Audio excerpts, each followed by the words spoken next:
अपने देशवासियों, मैं एस.एल. ठाकुर, राष्ट्रीय समाजवादी जन क्रांति पार्टी का अध्यक्ष, उत्तर प्रदेश, वाराणसी से। आज इस वीडियो के माध्यम से मैं समस्त देशवासियों का हार्दिक स्वागत और अभिनंदन करता हूं। साथ ही मैं उस अभिव्यक्ति की तरफ आपका ध्यान मैं आकर्षित कराना चाहता हूं, तो जो कि देश के अंदर चर्चा का विषय रहा है। प्रथम अभिव्यक्ति माननीय उच्चतम न्यायालय के मुख्य न्यायाधीश द्वारा दी गई अभिव्यक्ति के माध्यम से सोशल मीडिया से जुड़े हुए लोगों को,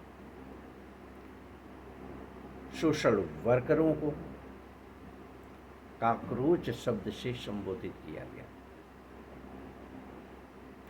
बहुत ही गंभीर और चिंतनीय विषय है। इसके पीछे मंशा क्या है, ये समझने की जरूरत है। सोच क्या है, किस रूप में है, ये समझने की जरूरत है। यहाँ कहना यह अतिशयोक्ति नहीं होगा कि इस तरह की अभिव्यक्ति के पीछे बहुत ही बड़ा एक षड्यंत्र है। षड्यंत्र ये है कि सच्चाई को हम सुनना पसंद नहीं करते, सच्चाई पर हम चलना पसंद नहीं करते, सच्चाई को लेकर के आवाज़ उठाई जाती है, वो हमें कबूल नहीं है। यह कहना अतिशयोक्ति नहीं होगा कि दूसरा एक और प्रहार मीडिया की, मेन मीडिया जिसको कह दीजिए स्ट्रीम मीडिया के माध्यम से प्रमुख एंकर ओम अंजना कश्यप के द्वारा अभिव्यक्ति दी गई, यानी सीधे सीधे प्रहार किया गया उन शिक्षकों के ऊपर जिन शिक्षकों के कंधे पर उन बच्चों का भविष्य निर्भर करता है, उन बच्चों के भविष्य की जिम्मेदारियां होती हैं, जो कि चंद फीस को प्राप्त करने के पश्चात, अपनी मेहनताना को प्राप्त करने के पश्चात उन बच्चे को शिक्षा देते हैं। आज ओम अंजना कश्यप से ये सवाल पूछा जाए कि अगर स्कूल के अंदर पाठ्यक्रम अच्छे होते, शिक्षा के अंदर गुणवत्ता होती, तो कोचिंग की जरूरत क्यों पड़ती? गुणवत्ता को लेकर के कोई सवाल ओम अंजना कश्यप का नहीं है कि शिक्षा के अंदर गुणवत्ता होनी चाहिए, उसको लेकर के कोई प्रश्न नहीं है। शैक्षणिक असमानता चरम सीमा पर है, इसको लेकर के कोई उनका सवाल नहीं। लेकिन अगर बच्चे अपने शिक्षा को मजबूती देने के लिए, अपने भविष्य को संवारने के लिए अगर कोचिंग का सहारा लेते हैं, कोचिंग में अध्यापन का कार्य करने वाले हमारे शिक्षकों द्वारा उन बच्चों को शिक्षित किया जाता है, जो कि चंद मेहनताना का शुल्क होता है।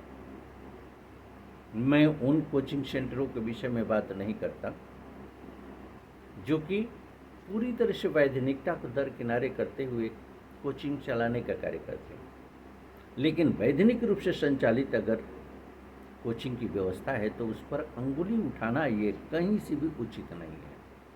अगर ओम अंजना कश्यप को आवाज़ ही उठाना है तो पूरे देश के अंदर जाति और धर्म के नफरत पूरी तरह से व्याप्त है, उस पर आवाज़ क्यों नहीं उठाती?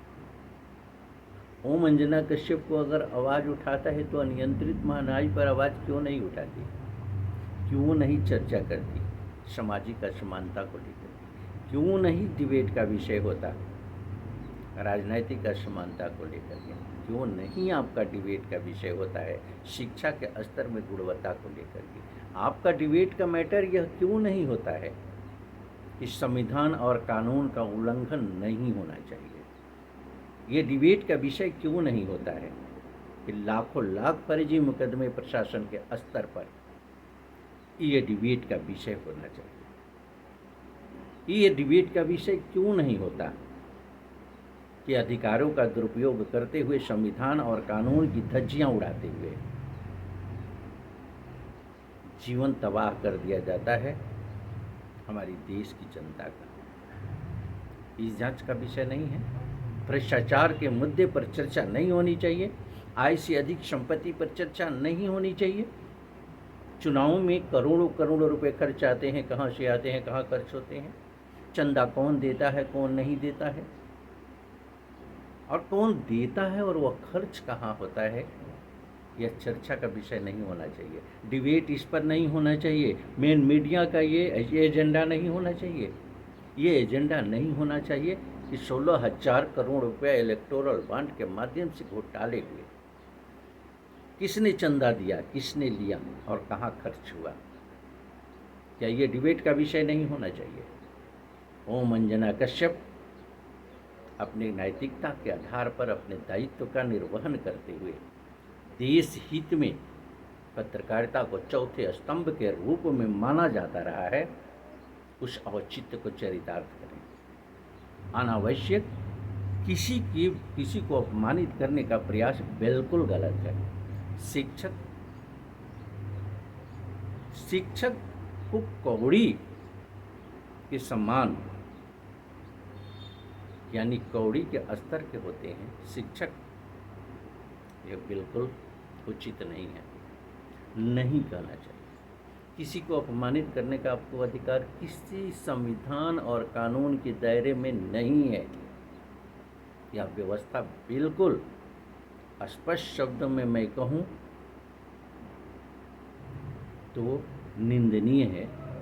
इस पर गौर करने की ज़रूरत है और देश हित में, जनहित के मुद्दे के अंतर्गत सवाल पूछने की ज़रूरत है शासन और प्रशासन से, शासन और सत्ता से सवाल पूछने की ज़रूरत है उन विपक्ष के राजनेताओं से कि भ्रष्टाचार के मुद्दे पर आप क्यों नहीं आवाज़ उठाते हो, क्यों नहीं आय से अधिक संपत्ति की बात करते हो कि सत्ता में बैठा हुआ पीठासीन हमारा सत्ता पक्ष हो या विपक्ष में बैठा हुआ हमारा पीठासीन नेतृत्व हो।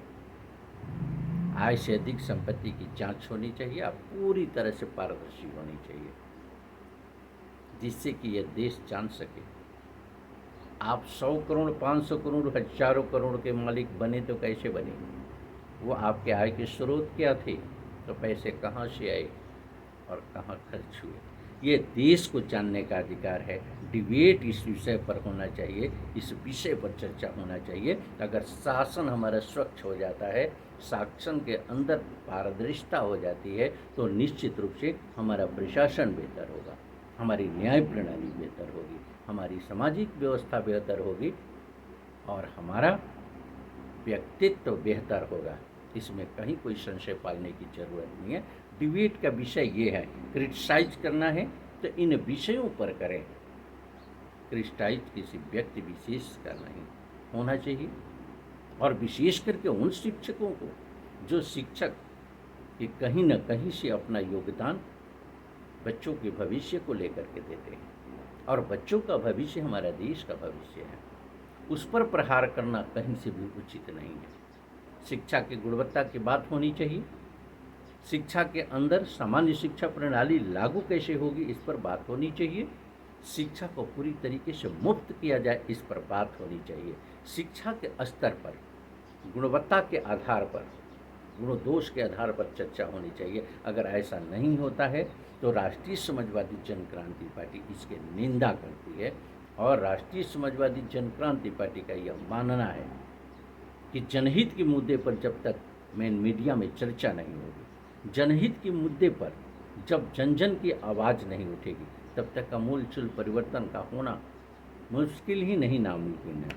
आइए हम सब मिलकर के सकारात्मक दृष्टिकोण से बेहतर व्यक्तित्व, बेहतर समाज और बेहतर देश की संरचना के लिए पहल करते हैं और इसे गंभीरता से लेते हैं अपने जीवन के अंदर।